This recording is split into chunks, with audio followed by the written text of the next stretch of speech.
Assalamualaikum warahmatullahi wabarakatuh. Selamat pagi semuanya. Baik, di sini kami akan membahas tentang rheologi dan viskositas.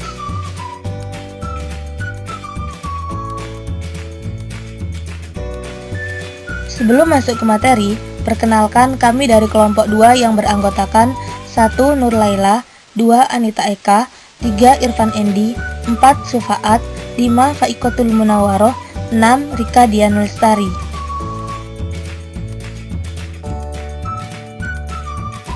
Apa sih rheologi dan viskositas itu? Kalian pasti bingung kan? Untuk mengetahuinya, yuk kita simak slide selanjutnya.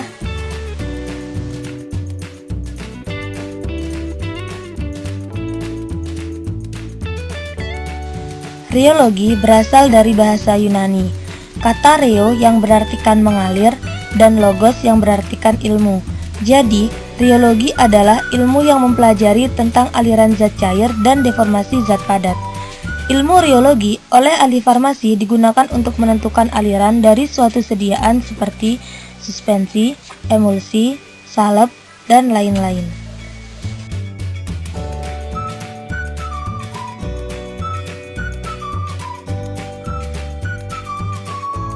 Dalam farmasi, rheologi digunakan untuk mengkarakterisasi 5 hal. Yang pertama, proses penuangan sediaan dari botol, seperti penuangan sirup obat dari botolnya. Yang kedua, penekanan atau pemencetan sediaan dari suatu tub atau wadah lain yang dapat berubah bentuk, seperti proses pemencetan salep dari tubnya. Yang ketiga, penggosokan dan pengolesan bentuk produk di atas permukaan kulit atau ke dalam kulit, seperti proses pengolesan krim di wajah. Keempat, pemompaan sediaan dan penyimpanan ke alat pengisian. Kelima, pelewatan dari suatu jarum suntik yang diproduksi oleh industri.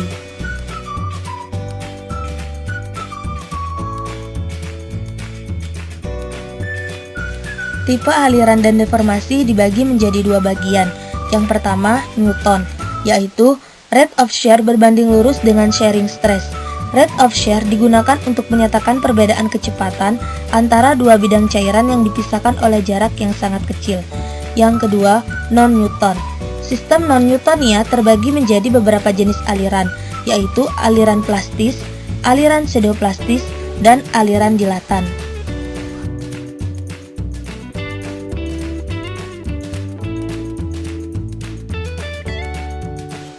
A. Aliran plastis.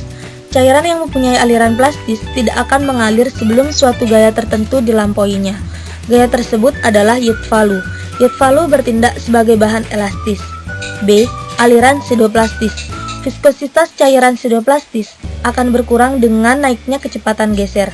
Karena kurva tidak memiliki bagian yang linier, maka cairan akan mempunyai aliran pseudoplastis dan tidak mempunyai harga viskositas yang absolut.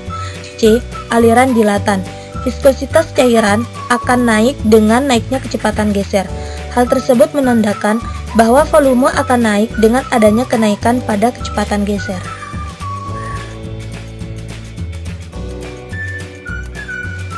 Selanjutnya, viskositas. Apa sih viskositas itu? Viskositas merupakan suatu pernyataan tahanan dari suatu cairan untuk mengalir.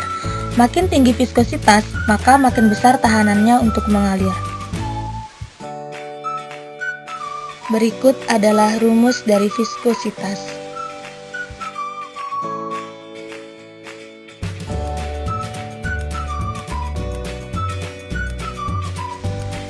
Faktor-faktor yang mempengaruhi viskositas. Yang pertama adalah suhu. Suhu sangat mempengaruhi tingkat viskositas.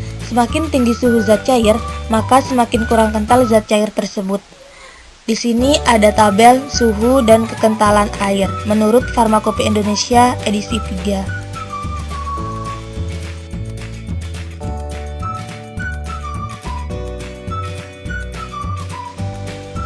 Faktor yang mempengaruhi viskositas yang nomor 2 adalah tekanan. Viskositas suatu cairan akan naik dengan naiknya tekanan. Yang ketiga, penambahan bahan lain. Penambahan bahan lain seperti adanya tambahan bahan suspensi yang dapat menaikkan viskositas. Yang keempat, berat molekul. Karena dengan adanya molekul yang berat, maka akan memberi beban yang berat pada cairan, sehingga dapat menaikkan viskositas. Yang kelima, konsentrasi larutan. Viskositas berbanding lurus dengan konsentrasi larutan. Suatu larutan dengan konsentrasi tinggi akan memiliki viskositas yang tinggi pula, karena konsentrasi larutan menyatakan banyaknya partikel zat yang terlarut tiap satuan volume. Sekian presentasi dari kami, kurang lebihnya kami mohon maaf. Wassalamualaikum warahmatullahi wabarakatuh.